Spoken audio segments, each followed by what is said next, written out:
विष्णू सहस्रनाम चिंतन मला चालू आहे. श्लोक 94 पर्यंत आपले पूर्ण झाले आहेत. जवळजवळ 764 नामांचं विवेचन आपण ऐकतोय.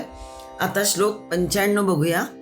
चतुर्मूर्तिश्चतुर्बाहुश्चतुर्व्यूहश्चतुर्गतिः चतुरात्मा चतुर्भावश्चतुर्वेद विदे कपात. या श्लोकातलं पहिलं नाम चतुर्मूर्ती आणि क्रमाप्रमाणे 765 नाम आपण बघतोय. ओम चतुर्मूर्ते नमः.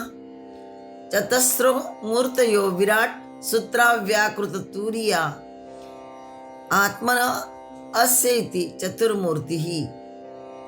म्हणजे विराट, सूत्रात्मा, अव्याकृत आणि तुरीय ह्या भगवंताच्या 4 मूर्ती आहे. चतस्रः मूर्तयः म्हटलेला आहे ते या अर्थाने. अस्येति चतुर्मूर्ती, याचे 4 मूर्ती आहेत या. पुन्हा म्हटलंय सीता रक्ता पीता कृष्णाचेती चतस्रः मूर्तयः अस्येति वा. म्हणजे सीता म्हणजे श्वेत, रक्ता म्हणजे रक्त, पीता म्हणजे पीत आणि कृष्णा म्हणजे कृष्ण. म्हणजे श्वेत रक्त पीत कृष्ण अशी 4 रंगाची रूपे 4 युगांमध्ये धारण करणारा हा चतुर्मूर्ती असं म्हटलं गेलंय. पुराणांतरी म्हटलं आहे की भगवंताच्या अवतारांनी वेगवेगळ्या युगामध्ये वेगवेगळे रंग धारण केले आहेत. ते असे की कृतयुगामध्ये पांढरा रंग, त्रेतायुगामध्ये लाल, द्वापार युगात पिवळा आणि कलियुगात काळा. परंतु वेदांताच्या विचाराप्रमाणे प्रत्येक व्यक्तीच्या जीवनात परमात्मा 4 अवस्थांमधून व्यक्त होतो. या व्यक्त विश्वातील प्रत्येकच व्यक्ती चर किंवा अचर त्या अव्यक्त परमात्म्याची मूर्ती म्हटली जाईल. परंतु जिथे आत्मतत्व विशेषतः आकळले जाते ती मनुष्य योनीच परमात्मा मूर्ती म्हणून गौरवली गेल्यास नवल नाही. ती चतुर्वर्णात्मक म्हणून तो परमात्मा चतुर्मूर्ती होय. मनुष्य योनी जी आहे ही चतुर्वर्णात्मक आहे आणि म्हणून परमात्मा चतुर्मूर्ती म्हटलाय. बाकी व्यक्त विश्वातील प्रत्येक व्यक्ती चर किंवा अचर त्या अव्यक्त परमात्म्याच्या स्मृती आहे असेही म्हटलं जातं. परमात्मा चतुर्मूर्ती म्हणावायचा कारण तो चतुर्विध मूर्तीतूनही तोच आहे. गुणानुसार तो कसा आहे? सत्वमूर्ती आहे म्हणून विष्णू. रजोमूर्ती म्हणजे ब्रह्मा, काहीतरी निर्मिती करणारा म्हणून रज हा गुण असा आहे निर्मितीसाठी, सतत काहीतरी करणे, आणि म्हणून रजोमूर्ती काय? ब्रह्मा आहे. तमोमूर्ती महेश. तम म्हणजे संहार करणे, आवरणे, आवरून घेणे हाही अर्थ आहे किंवा स्थित राहणे अशा अर्थाने. म्हणून तमोमूर्ती महेश. गुणानुसार सत्वमूर्ती विष्णू, रजोमूर्ती ब्रह्मा आणि तमोमूर्ती महेश. आणि गुणातीत म्हणजे या तिन्ही गुणांच्याही अतीत जो केवल स्वरूप अशा या परमात्म्याच्या 4 मूर्ती होतात. म्हणून परमात्म्याला चतुर्मूर्ती असं म्हटलेलं आहे. महिम्न स्तोत्रातील एका श्लोकामध्ये या 4 मूर्तींचं वर्णन केलेलं आहे. बहलरजसे विश्वोत्पत्तौ भवाय नमो नमः. प्रबल तमसे तत्संवारे हराय नमो नमः. जनसुखकृते सत्वोद्रिक्तौ मृडाय नमो नमः. प्रमहसि पदे निस्त्रय गुण्ये शिवाय नमो नमः. श्लोक 95 766 नाम बघता आपण. चतुर्बाहुः. ओम चतुर्बाहवे नमः. चत्वारः बाहवः अस्ति चतुर्बाहुः. म्हणजे 4 बाहू ज्याचे आहेत असं त्याचं एक नाम चतुर्बाहू म्हणायचं. आणि तो कोण? तो परमात्मा भगवान विष्णू, भगवान नारायण म्हटला आहे. जीवाला 1-2च बाहू आहेत. हत्तीला 1 आहेत, माणसाला 2 आहेत. इतर प्राण्यांना हात किंवा भुज नाहीत. ते अहस्त किंवा बाहुरहित होत. म्हणजेच हस्त किंवा बाहू हा अपूर्व विकास म्हटला पाहिजे. आणि हा विकास ज्याच्या ठायी पूर्ण झाला तो चतुर्बाहू म्हणावा याचा. पाद प्राधान्याने सृष्टीचा चराचर असा द्विविध विभाग केला जातो. परंतु प्राथमिक विभाग झाला हा. करवर्ग हा प्रगत विभाग होय. म्हणजे हस्तकौशल्य करांमध्ये आहे. हस्त भुजरहित प्राण्यांमध्ये कुठून आढळणार? म्हणून करी हस्तवान हे प्रगत जीव होय. करी संस्कृतमध्ये हत्तीला म्हणतात, करीन शब्द आहे तो. ज्या अर्थी सर्व हस्तकौशल्य हातात आहे त्या अर्थी तो चतुर्बाहू तर सर्वविध कौशल्य संपन्नच म्हणावा याचा. कारण मनुष्याला 2च हात, इतर प्राण्यांना कधी आहे, काही नाही, काहींना नाही. पाद आहेत. म्हणून परमात्मा कसा आहे, हा चतुर्बाहू तर आहेच आणि सर्वविध कौशल्य संपन्न सुद्धा आहे. अर्थात इथे चतुर्पद हे सर्ववाचक, संपूर्णता वाचक समजावायचे आणि बाहुपद ही पद संरक्षक, बलवाचक घेता येईल. ते संपूर्ण बल परमात्म्याच्या ठाई निहित आहे. बाहू म्हणजे भुजा ज्याला म्हणता येईल, त्या अर्थाने हे कसं आहे, संरक्षक, बलवाचक आहे. संपूर्ण बल परमात्म्याच्या ठाई निहित आहे, म्हणूनही परमात्मा चतुर्बाहू म्हणावा याचा. या जगामध्ये सर्वत्र द्विबाहू लोकच आढळत असतो, म्हणजे 2 भुजा असणारे. ही चतुर्बाहू कल्पना चमत्कारिक नव्हे का? हे सुचिन्ह की कुचिन्ह? 2 बाहू जेव्हा विरोध विग्रहात एकत्र येतात तेव्हा ते कुचिन्ह म्हणावायचे. तो आसुर भाव झाला. पण तेच 2 बाहू ज्यावेळेस परस्पर सहकार आणि संभूय उद्योग ज्याला म्हणता येईल, तेव्हा तिथे तो मानव्य प्रगटते.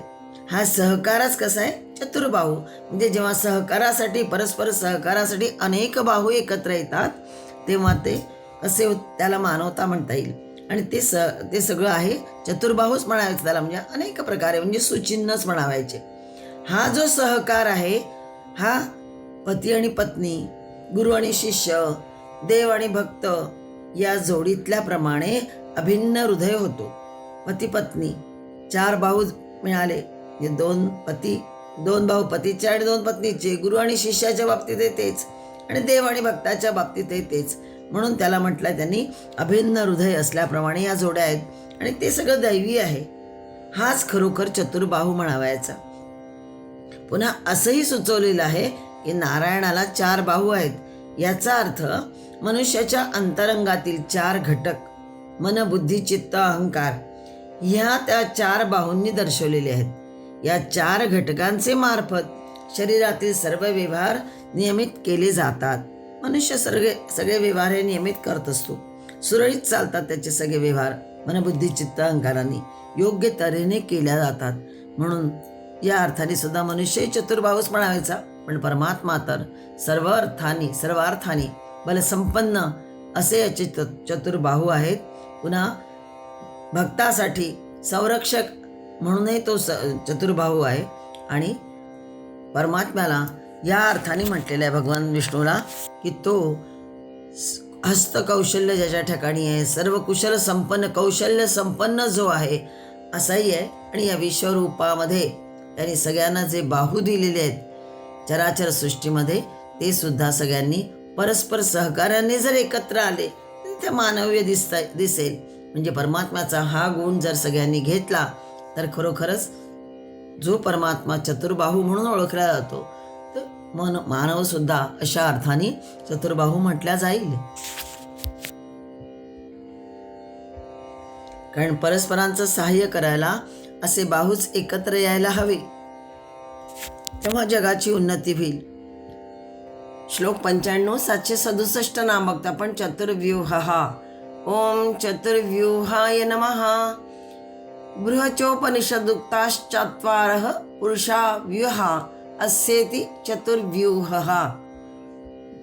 चतुर्व्यूह म्हणजे 4 व्यूह, 4 रचना विशेष असलेला, किंवा शरीर पुरुष, छंद पुरुष, वेद पुरुष आणि महापुरुष याप्रमाणे ऐतरेयात सांगितलेले 4 व्यूह रूप विशेष धारण करणारा त्याला चतुर्व्यूह असं म्हटलेलं आहे. पंचतंत्र वैष्णव मताने घेतलेला व्यूह म्हणजे कसा, तर वासुदेव, संकर्षण, प्रद्युम्न आणि अनिरुद्ध असे हे 4 व्यूह सांगितलेले. वेगवेगळ्या प्रकारे 4 व्यूह असणारा हे वर्णन आलेलं आहे काही ठिकाणी. बघूया त्याचा अर्थ. भगवंत स्वतः 4 व्यूहामध्ये क्रियाशील केंद्र स्वरूपात प्रगट करतात. व्यूह म्हणजे असंख्य सामान्य व्यक्तींनी विशिष्ट उद्देशाने केलेले कार्यप्रवर्तन म्हणजे भोरा, जे एका केंद्रवर्ती व्यक्तीच्या अधिपत्याखाली चालवले जाते. भगवंत कसे कुठे आहेत? केंद्र स्वरूपात. आणि एका केंद्रवर्ती व्यक्तीच्या अधिपत्याखाली जे सगळं चालवलं जातं, कार्यप्रवर्तन होतं, त्याला सगळ्याला चतुर्व्यूह असं म्हटलं जातं. ज्याप्रमाणे एखादी सेना आपल्या सेनापतीच्या अधिपत्याखाली त्याने नेमून दिलेल्या क्षेत्रात काम करते, त्याप्रमाणे समजायचं की एका रूपकाप्रमाणे असं इथे दाखवलेले आहे की ईश्वर सर्व प्राणी मात्रांच्या सर्व कार्याला प्रेरणा देतो, त्यांच्या सत्कृत्यात त्यांना आशीर्वाद देतो, सर्व कार्यात शक्तीही प्रदान करतो. ऐतरेय उपनिषदामध्ये म्हटलेलं आहे या 4 व्यूहांना की शरीरात राहणारा तो शरीर पुरुष, मंत्रांमध्ये राहणारा म्हणजे छंदांमध्ये राहणारा तो छंद पुरुष, वेदरूपाने असलेला तो वेद पुरुष, आणि चौथा कोण? तर हा महापुरुष परमात्मा भगवान विष्णू.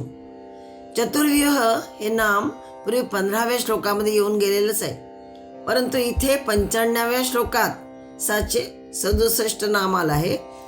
आता आपण बघतोय, कारण विष्णू सहस्रनाम लिहिता उच्चारताना ह्या नामाने कदाचित प्रभावित केलं असेल लेखकाला म्हणा, व्यासांना म्हणा. ही व्यूह कल्पना काय आहे हा कधी कधी मग त्यामुळे प्रश्न पडतो. व्यूह आणि समूह ही 2 आज्ञार्थक क्रियापदे ईशोपनिषदामध्ये आलेली आहेत. तिथे व्यूहचा अर्थ काय आहे? पसर, आणि समूह म्हणजे गोळा कर किंवा आवर असा अर्थ उघड आहे व्यूह आणि समूहमध्ये. मग त्याला अनुसरून व्यूह म्हणजे विस्तार असा अर्थ झाला. हा विस्तार आकाराने तसा प्रकाराने सुद्धा घ्यावायचा, अर्थात व्यूह म्हणजे अधिक विस्तार, आणि चतुर्व्यूह म्हणजे चतुर्दिक विस्तार, 4 प्रकारे त्याचा विस्तार. हे जे विश्व आहे हे चतुर्व्यूह आहे. हा चतुराधिक विस्तार अनंत पार आहे. कोणत्याही बाजूने पहा तो व्यूह, तो विस्तार असीमच आहे. त्यात जो शिरला तो हरवलाच. हा असीम विस्तार 4 कोटीत पडतो असंही सांगितलेलं आहे. कोणत्या त्या 4 कोटी? तर व्यक्त, अव्यक्त, पुन्हा व्यक्ताव्यक्त, चौथा म्हटलं नव्यक्त आणि नाव्यक्त. या चतुर्व्यूहामध्ये म्हणजे या 4 कोटीतून काही एक सुटलेलं नाही. न तदस्ति पृथिव्यां वा अंतरिक्षेत्वा दिवी तत्वं व्यूह चतुष्केन मुक्तम यत् स्यात् जगत्त्रये. गीतेत सुद्धा अशा प्रकारचा श्लोक 18व्या अध्यायात आलाय. न तदस्ति पृथिव्यां वा दिवी देवेषु सगळं हे या पद्धतीने आलेलं आहे. म्हणजेच विश्वरूप दाखवताना याच प्रकारचे थोडं वर्णन 11व्या अध्यायात पण आलेलं आहे. व्यूह म्हणजे विस्तार. हा अर्थ लक्षून संकर्षण, वासुदेव, प्रद्युम्न आणि अनिरुद्ध हे 4 व्यूह म्हटलं गेल्यास नवल नाही. तेही सगळं एकात्म होते. कृष्णाचे अवतार कार्य या सर्वांनी मिळून पार पाडले. हा यदुवंशीय चतुर्व्यूह झाला. यदुकुळात यांनी कार्य केले, अवतार कार्य केले म्हणून हा यदुवंशीय चतुर्व्यूह झाला. रघुवंशीय चतुर्व्यूह कोणता? तर राम, भरत, लक्ष्मण, शत्रुघ्न होत. हे रघुवंशीय चतुर्व्यूह आहे. शिवाजी, तानाजी, सूर्याजी, बाजी हे 4 मिळून हा शिवचतुर्व्यूह झाला. गांधी, विनोबा, महादेवभाई देसाई हे त्या गांधींबरोबर त्यांचे सचिव होते, निजी सचिव होते, म्हणून गांधी, विनोबा, महादेवभाई देसाई आणि कस्तुरबा हा गांधी चतुर्व्यूह होय. अशा प्रकारे समष्टीपासून व्यष्टीपर्यंत व्यूह कल्पना वहनीय होय.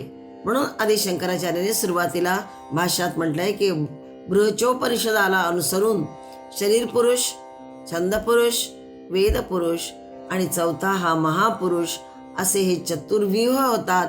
आणि म्हणून भगवंताचे एक नाम चतुर्व्यूह आहे. आणि भगवंत या सगळ्या ठिकाणी या सर्व कार्यांना प्रवृत्त करणारा असून म्हणजे असंख्य सामान्य व्यक्तींना विशिष्ट उद्देशाने कार्यप्रवर्तन करणारा हा जो भोवरा आहे तो सगळा असून सुद्धा केंद्रवर्ती व्यक्तीच्या अधिपत्याखाली जे चालवलं जातं तो कोण? तर परमात्माच आहे. आणि त्याचा हा चतुर्व्यूह सर्वत्र कार्यप्रवण आहेच. म्हणजेच हा परमात्मा श्री विष्णू श्री नारायण सर्व प्राणी मात्रांच्या सर्व कार्याला प्रेरणा देतो, त्यांच्या सत्कृत्यात त्यांना आशीर्वाद देतो आणि सर्व कार्यात त्यांना शक्तीही प्रदान करतो, पण या चतुर्व्यूहातूनच स्वतः केंद्रस्थानी राहून. श्लोक 95 768 नाम बघतो आपण. चतुर्गती. ओम चतुर्गते नमः. आदिशंकराचार्य भाष्यात लिहितात की यथोक्त कारिणाम गती चतुर्गती, म्हणजे चेतनाच्या 4 गती कल्पिल्या जातात. शिवाय आणखीन म्हणताय चतस्रः गतयः यस्य सह चतुर्गती, म्हणजे 4 गती ज्याच्या आहेत तो चतुर्गती. आज जीव ज्या मर्त्य लोकामध्ये आहे तीही त्याची एक गतीच म्हणावयाची. वस्तुतः ती त्याची स्थिती आहे. इथे या स्थितीमध्ये म्हणजे कर्मभूमीत राहून तो जी काही सदसत कर्मे करतो, म्हणजे सत आणि असत अशी जी कर्म करतो, तदनुसार मग मरणोत्तर त्याला जी दशा प्राप्त होते तिला म्हणतात गती किंवा लोक. ह्या गती पुण्यापुण्य उभयविध आहेत. म्हणजे पुण्यगतीला स्वर्गलोक म्हणतात आणि अपुण्य म्हणजे पापकर्म असेल तर ती गती त्याला नरलोकाला तो जातो, म्हणजे त्याला ती गती मिळते. परंतु या दोन्ही गती कर्मार्जित आहे. पण जिथे कर्मच संपतं ती कर्मार्जित नाही, पण आत्मज्ञानजित आहे. ही गती पुण्य पुण्य या उभय गतीहून वेगळी आहे. पुण्य आणि अपुण्य, पुण्यापुण्य म्हणायचं, या पुण्यापुण्य या उभय गतीहून ही गती वेगळी आहे आणि उत्तम होय. तिलाच म्हणतात मोक्षलोक. हा मोक्ष जीवाचे सहज निजधन होय. ते करावे मिळवावे असे नाही, ते आहे, आत्मज्ञानानेच उपलब्ध होते. अशा प्रकारे हे ऐहिक जीवन आणि मरणोत्तरच्या त्रिविध गती मिळून अशा या 4 गती होतात, 5वी गती नाही. म्हणून चेतन स्वरूप परमात्मा हा चतुर्गती म्हणावयाचा. पण कोणी म्हणेल की नास्तिकाला कसली आली गती, तर ते म्हणणे फोल आहे. कारण गती ही वस्तुतंत्र आहे, म्हणजे वास्तविक आहे, ती कल्पित नाही. पुनर्जन्माची सिद्धी अनेक उदाहरणांवरून प्रगट आहे. प्रत्यक्ष आणि अनुमान दोहोवरून पुनर्जन्माची म्हणजे गतीचीही सिद्धी होत आहे. जे अरबी धर्म पुनर्जन्म मानित नाहीत ते बालबुद्धी आहेत. जन्म प्रत्यक्ष आहे, पुनर्जन्म ही प्रत्यक्ष अनुभव सिद्ध आहे. त्या दोहोंच्या दरम्यान जीवाची अवस्थिती ही उघडेच धरायला पाहिजे. उरला मोक्ष तर जीवाचे निजरूपच आहे.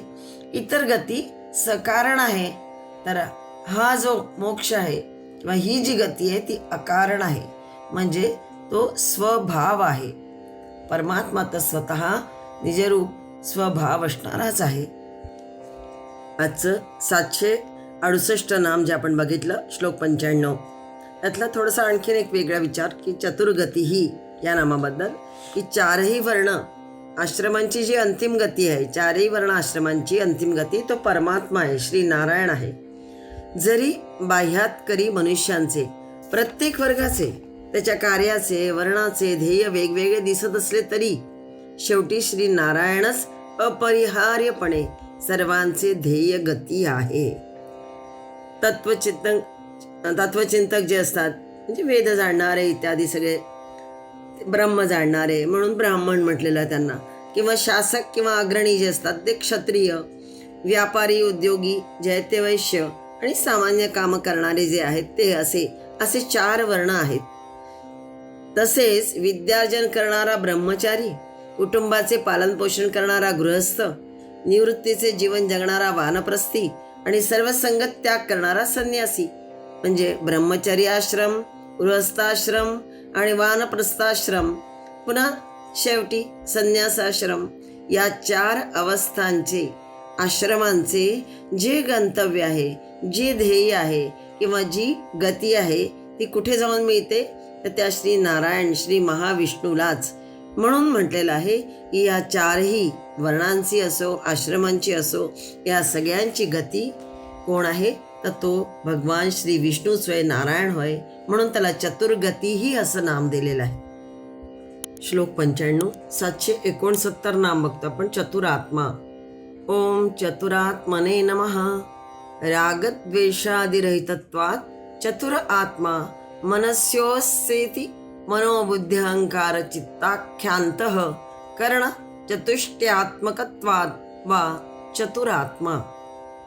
आचार्यांनी भाष्य करताना म्हटलेलं आहे की ज्याचं मन बुद्धी हे चतुर आहे, 4 रूपे असणारा हा चतुरात्मा म्हणायचा.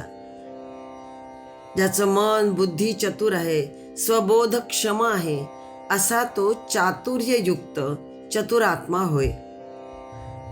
पुन्हा भाष्यात म्हटलेलं आहे की रागद्वेषादिरहितत्वात्, म्हणजेच रागद्वेषादी निघून गेल्यामुळे किंवा रागद्वेषादी याच्यामध्ये नाहीच आहे, रहित आहे जो असा, आणि त्यामुळेच तो भगवंताचा आत्मा म्हणजे मन, इथे आत्मा म्हणजे मन घेतलेलं आहे, चतुर आहे, म्हणून त्याला चतुरात्मा म्हटलेला आहे, असंही भाष्यात आचार्यांनी म्हटलेलं आहे.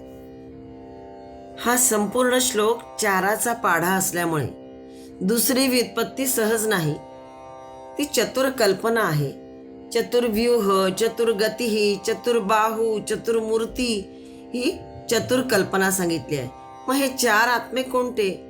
या नामामध्ये आत्मपद आलाय, म्हणजे जागृत, स्वप्न, सुषुप्ती आणि तुरीया या दशात उपलब्ध होणारा जो आत्मा तो चतुरात्मा म्हणावयाचा. त्या आत्म्यांनाच मांडुक्य उपनिषदामध्ये काय म्हटलंय? विश्व, तैजस, प्राज्ञ आणि तुरीय अशा संज्ञा दिलेल्या आहेत. चतुर शब्दाबरोबर याआधी मूर्ती, व्यूह, आत्मा, गती आणि भाव पुढे येणार आहे, हे शब्द आलेले आहेत. हे विशिष्ट अर्थाने आले आहेत, हे उघड आहे. मूर्ती शब्द साकार देह, व्यूह शब्द परिवार, आत्मा शब्द अंतस्थिती, गती शब्द देहांतर प्राप्ती आणि भाव शब्द विभूती किंवा परिवर्तने सामान्यतः असा अर्थ सुचवतो. तदनुसार यांचे वेगवेगळे अर्थ केले तरीही ते सगळे परमात्मवाचक असल्यामुळे एकमेकांमध्ये सरमिसळ होऊ पाहतात. त्यालाच व्यक्ताकारात पाहू जावे तर तो अव्यक्त दिसतो. अव्यक्त म्हणावे तर तो त्याचा हा व्यक्ताकार दृष्टीसमोर उभा राहतो. त्याला एक म्हणावे तर तो बहुधा भासू लागतो, आणि त्याला बहु म्हणावे तर तो एकच एक आहे असं दिसते. त्याला दविष्ठ म्हणून शोधायला जावे तर तो हृदयातच आढळतो, आणि नेदिष्ठ म्हणून हृदय गह्वरात शोधावे तर तो बाहेर उभा असतो. असा तो कोणत्याही एकाच रूपात न सामावणारा मोठा फसवा आहे. परंतु भक्त त्याला 4च्या कोंडीत पकडतात. त्याची ते विश्व म्हणून उपासना करतात. तो सत, तो असत, तो सदसत आणि तो नासत आहे. आता बोला, कुठे तो पळतो?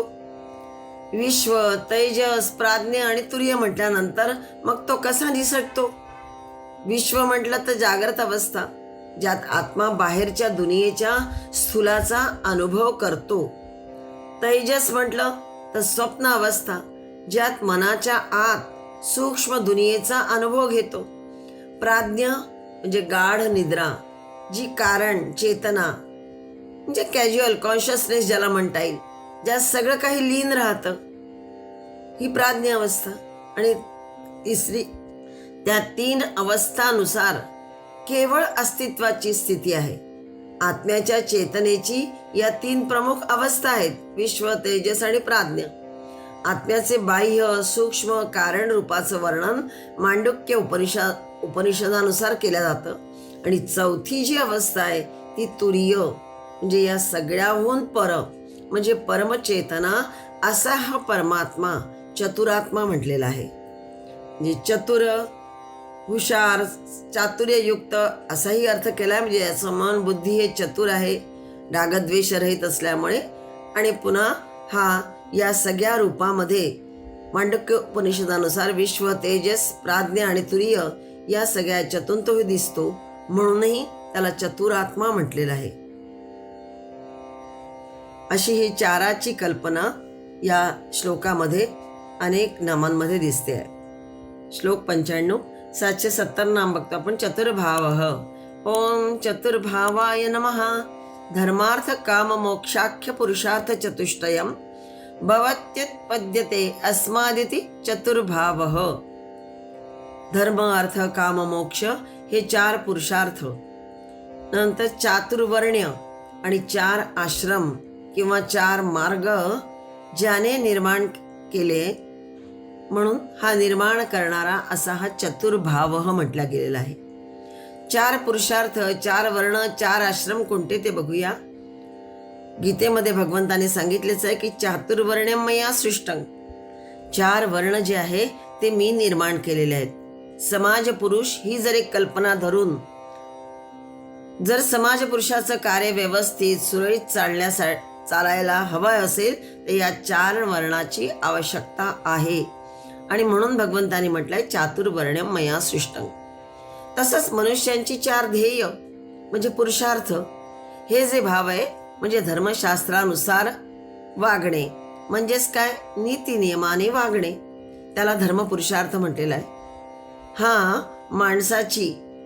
माणसाचे वागणेही आणि व्यवहारही सुकर आणि सुलभ करतो धर्म. म्हणून धर्म पुरुषार्थ महत्वाचा सांगितलेला आहे. दुसरं म्हटलंय अर्थ पुरुषार्थ म्हणजे अर्थोत्पादन.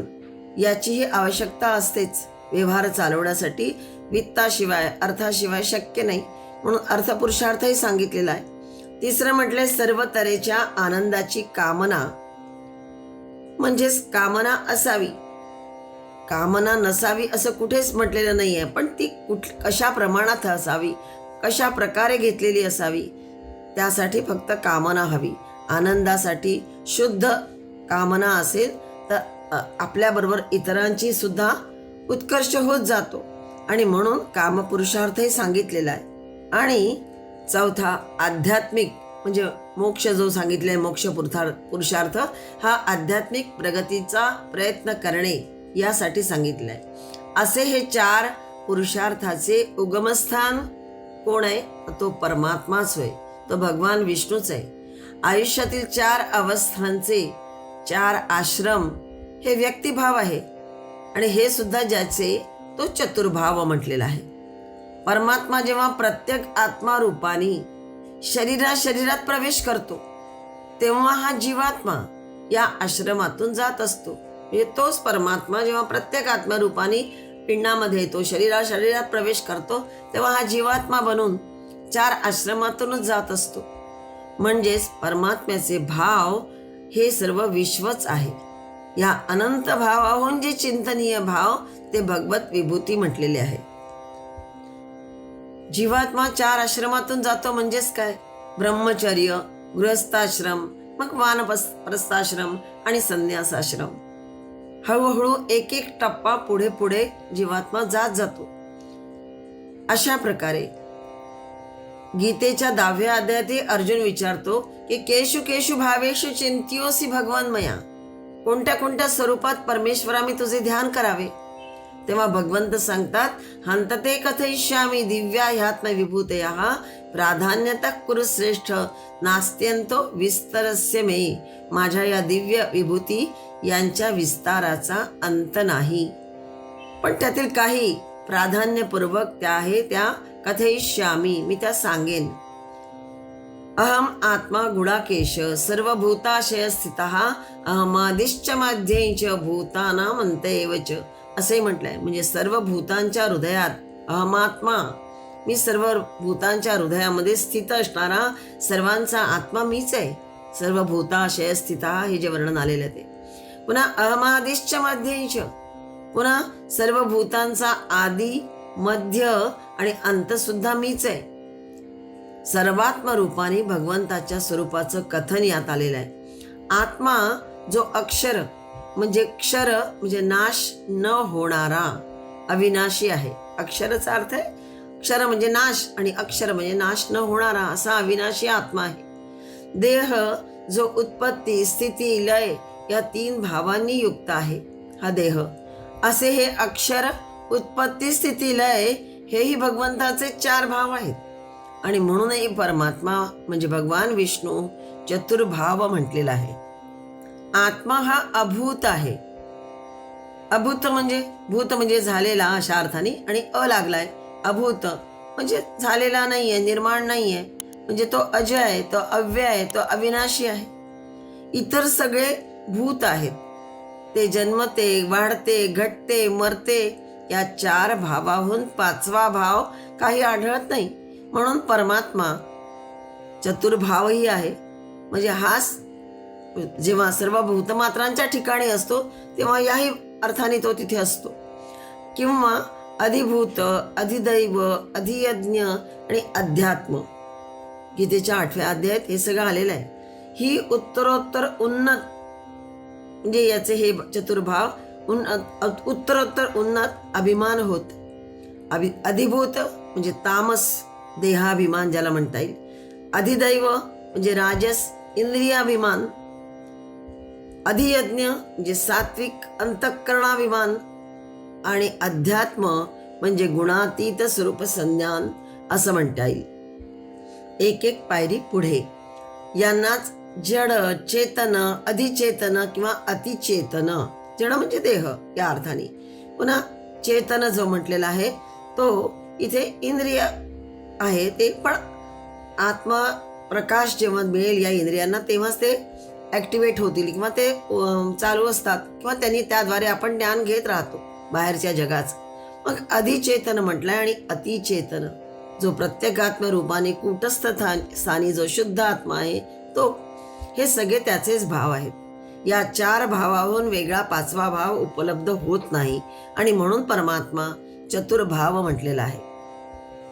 म्हणजे 4 वर्ण, 4 आश्रम, 4 पुरुषार्थ किंवा 4 मार्ग हे सगळं निर्माण करणारा, आणि 4 भाव हे सगळे निर्माण करणारा कोण आहे तर हा भगवान नारायणच होय. म्हणून चतुर्भाव. श्लोक 95. 771 नाम बघतो आपण. चतुर्वेदविद. ओम चतुर्वेदविदे नमः. चतुर्वेदविद त आलाय हलंत, तिथे द होतो, आणि चतुर्वेदविदे अशी चतुर्थी विभक्ती आपण केली आहे. चतुर्वेदविदे नमः. यथावत वेत्ति चतुर्णाम वेदानाम अर्थमिति चतुर्वेदविद. आचार्य भाष्य करताना म्हणतात की 4ही वेदांचा जो ज्ञाता आहे, वेदविद म्हणजे जाणणारा, म्हणून इथे ज्ञाता म्हटलंय. 4ही वेदांचा जो ज्ञाता आहे, 4ही वेदांचा प्रतिपाद्य आणि चर्चेचा विषय सुद्धा श्री नारायणच आहे, आणि म्हणून त्याला चतुर्वेदविद म्हटलेलं आहे. ज्यावेळी वेदवाङ्मयाच्या विद्यार्थ्याला त्याचं प्रत्यक्ष ज्ञान होते तेव्हाच त्याची ज्ञान साधना पूर्ण होते. त्याच अर्थाने भगवंत गीतेच्या 15व्या अध्यायात म्हणतात की जे सर्व वेदांनी जाणण्यास योग्य ते मीच आहे. वेदैश्च सर्वैरहमेव वेद्यो वेदांत कृद्वेदविदेव चाहम. सगळ्या वेदांनी जाणण्याला जो आहे वेद्य तो मीच आहे. पुन्हा वेदांतकृत म्हणजे वेदांचा कर्ताही मीच आहे, आणि पुन्हा वेदविद एव च अहम, वेदांचा ज्ञाताही मीच आहे असं म्हटलेलं आहे. याचा अर्थ जसा की चिन्मात्र परमात्मा हाच चतुर्वेदविद आहे, कारण तोच वेदार्थ जाणतो, वेद तात्पर्य जाणतो. 4ही वेद जाणणारा म्हणून चतुर्वेदविद म्हटलेलं आहे. सर्व कारणात चतुर्वेदविद तत्वही येऊनच जातं. ज्ञान ही एक क्रियाच आहे, आणि कोणतीही क्रिया म्हटली म्हणजे तिची 3 अंग अपरिहार्य असतात. एक कारण, दुसरं कर्म आणि तिसरं कर्ता. ज्ञानक्रियेची 3 अंग म्हणजे वेद, वेदन आणि वेत्ता. म्हणजे क्रियेसाठी आधी कारण लागतं, मग कर्म आणि करणारा कर्ता. तसं ज्ञानक्रियेसाठी वेद, वेदन आणि वेत्ता ही 3 अंगे लागतात, आणि हे 3ही अंगे म्हणजे तो स्वतःच आहे, तो परमात्माच आहे, आणि म्हणून तोच वेत्ता म्हटलेला आहे. वेद म्हणजे जाणलेलं आहे ज्याने सगळं काही. वेद म्हणजे ज्ञान साधन आहे, आणि तोच वेदन, वेदन म्हणजे ज्ञानक्रिया आहे. कर्त्याशिवाय करणं आणि कर्म निरर्थक होत. कर्ता नसेल तर हे सगळं साधन किंवा कर्म निरर्थक असतात. तोच कर्ताच कर्माला कर्मत्व आणि करणाला करणत्व देण्यास समर्थ असतो. म्हणजे कर्ता हवाच, कर्ता नसेल तर साधन साधनाला उपयोग नाही किंवा कुठल्याही कर्मालाही ते कर्म निरुपयोगी, कर्मत्व म्हटल्याच जाणार नाही. म्हणून कर्मत्व आणि करणत्व देण्यासाठी तोच कर्ता समर्थ असतो. अशा प्रकारे कर्ताच सर्व कारण म्हटला जातो. ज्ञानक्रियेत मात्र सर्व अंगे एकरूप होऊन जातात. ज्ञान, ज्ञेय आणि ज्ञाता ही जी त्रिपुटी आहे ती तिथे उरतच नाही. ती अंगांगी भाव सगळा एकाकार होऊन जातो. तोच ज्ञाता, तोच ज्ञेय आणि जे ज्ञेय म्हणजे ज्ञातृत्व तेच ज्ञान आहे. ज्ञेय म्हणजे जाणण्यायोग्य काय जे असेल ते, जाणण्यायोग्य काय ते जाणल्यानंतर मग तेच समजतं म्हणजे ज्ञान झालं. आणि हे सगळं करण्यासाठी ज्ञाता म्हणजे ज्याला हे ज्ञान झालं तो ज्ञाता, त्याला समजलं ते, तोच ज्ञाता तोच ज्ञेय पण आहे. आणि जे ज्ञेय तेच ज्ञान, तिन्ही अभिन्न आणि एकरूप हेच वेदज्ञत्व होय. आणि जो नुसती वेदांची अक्षरे घोकतो त्याला वेदज्ञ म्हणता येणार नाही. जो त्यांचा शब्दार्थ जाणतो तोही वेदज्ञ नव्हे. नुसते अक्षर जाणतात आहे, बराबर वाचतात आहे, पाठ करतात आहे, त्याला वेदज्ञ म्हणत नाही. त्यातला अर्थ जाणला तरी पण तो वेदज्ञ नाही. तर जो आशय जगतो, तो शब्दार्थ जाणून त्याचा जो आशय आहे तो जो जगतो त्याला वेदज्ञ म्हटलेला आहे. आणि तोच चतुर्वेदविद म्हणता येईल. जो ज्ञाता असतो त्या ज्ञात्यामध्ये पल्लवग्राही आणि मूलग्राही असे भेद केले जातात. पल्लवग्राही म्हणजे काय? ते खरे ज्ञाते म्हणजे ज्ञानी नव्हेत, वरवरचं खुडणं अशा अर्थाने. पल्लव म्हणजे छोटे छोटे अंकुर, पालवी जी आहे ती तोडणे, ग्रहण करणे अशा अर्थाने. म्हणून म्हटलं की ज्ञात्यामध्ये पल्लवग्राही आणि मूलग्राही भेद आहेत. आणि जे पल्लवग्राही आहेत ते खरे ज्ञाते म्हणजे ज्ञानी नव्हेत. पण जे मूलग्राही आहेत, जे मुळापासून सगळं जाणतात तेच ज्ञानी म्हटले जातात.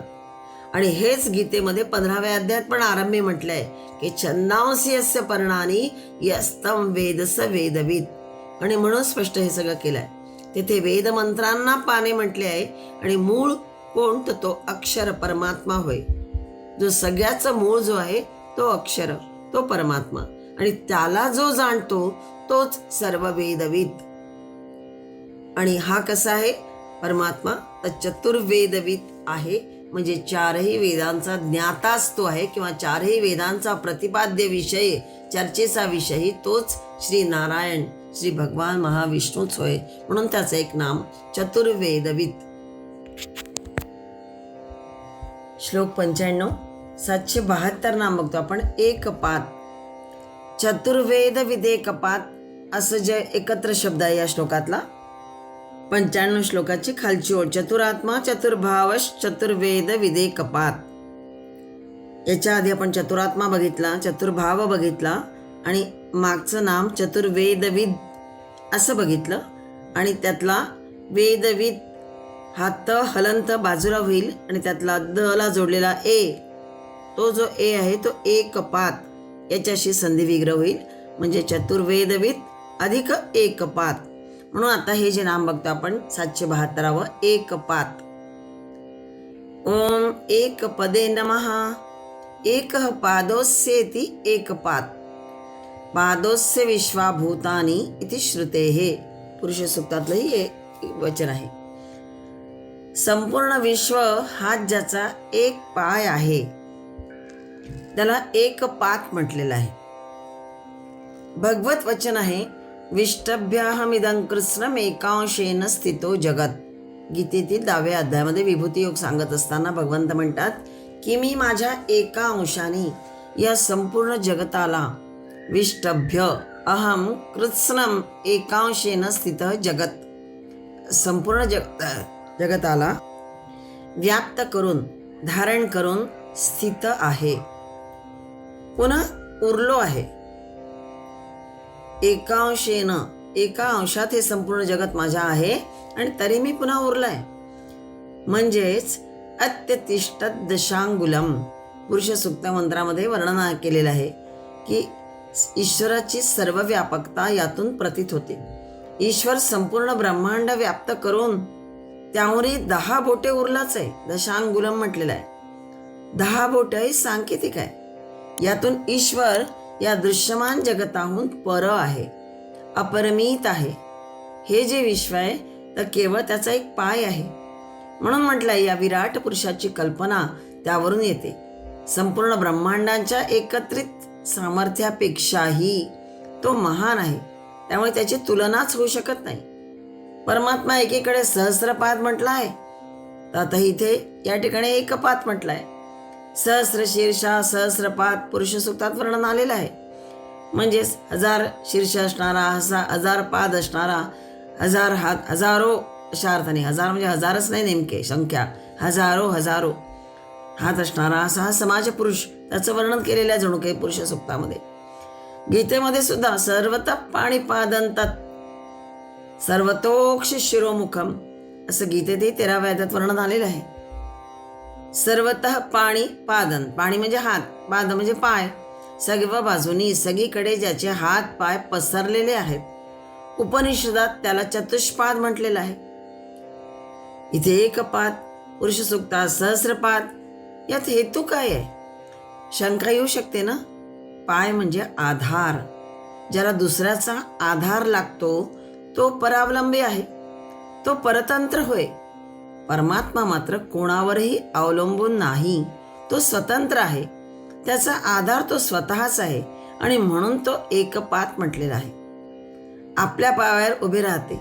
पांगुळ गाड्याचा वा वडिलांच्या बोटाचा आधार ज्याला लागत नाही ते मूल चालायला स्वावलंबी झाले, तसा जो सर्व तंत्र स्वतंत्र झाला तो म्हणावायचा एकपात. आपण एका पायावर उभं राहू शकतच नाही. किंवा लहानपणात सुद्धा पांगुळ गाड्याची आधार लागतो, वडिलांच्या बोटाचा आधार लागतो, मग मूल चालायला लागतं, मग स्वावलंबी होतो. तसा जो सर्व तंत्र स्वतंत्र झाला तो म्हणायचा एकपात. परमात्म्याने ही जी सृष्टी आहे ही निर्माण केली तेव्हा त्याने कशाचाच आधार घेतला नाही. पण म्हटलं जातं असं, किमिह किंकाय सकलु किमपाय श्रीभुवनम किमाधारो दाता सृजति किमुपादान तिच. त्याने या परमात्म्याने कशाचा आधार घेतला नाही. ही सर्व सृष्टी त्याने आपल्याच आधाराने निर्माण केलेली आहे. जसा कोळी आपले जाळे स्वतःच निर्माण करतो त्याप्रमाणे म्हणून परमात्मा सर्व तंत्र स्वतंत्र होय. एक आत्माच त्याचा आधार आहे म्हणून तो एकपात होय. पादोस्य विश्वाभूतानी त्रिपादस्यामृतं दिवी. श्रुतीत जे म्हटलंय त्या अर्थाने परमात्मा चतुष्पाद जे सकळ कल्पिला असून याचाही व्यक्त सृष्टी एकपाद म्हणजे 1/4 आहे. ही जी व्यक्त सृष्टी आहे ही जणू भगवंताचा एक पाद आहे. 1/4 भाग जणू तो त्याचा आहे. उरली ती अव्यक्त आणि अक्षरसृष्टी होय. ती अर्थात त्रिपाद म्हणजे 3/4 म्हणावयाची. सहस्रपाद पद परमात्म्याची सर्व व्यापकता व्यक्त करते. त्यामध्ये सहस्रपद सर्ववाचक असून पादपद जे आहे ते आक्रमकता व्यापकता वाचक आहे. सहस्र काय संख्या आहे, सर्ववाचक. हजारो जे म्हणतात ते, आणि पद म्हटलेलं आहे. म्हणजे पाद शब्द जो आलाय तो आक्रमकता सर्व व्यापकता वाचक आहे. म्हणजे पादपदाचे 3 अर्थ झाले. एक आधार, दुसरं चतुर्थ भाग त्याचा म्हणजे पावभाग ज्याला म्हणता येईल. एक पद म्हटलेलं आहे ना, म्हणजे पावभाग. आणि तिसरं म्हटलंय चरण म्हणजे व्यापकता जी आहे ती त्यात आलेली आहे. अशा अर्थाने एकपात हे जे भगवंताचं नाम आहे हे याचाही विचार जरा वेगळ्या अर्थाने बघितला तर मग लक्षात येतो. त्याशिवाय ते पटकन लक्षात येऊ शकत नाही.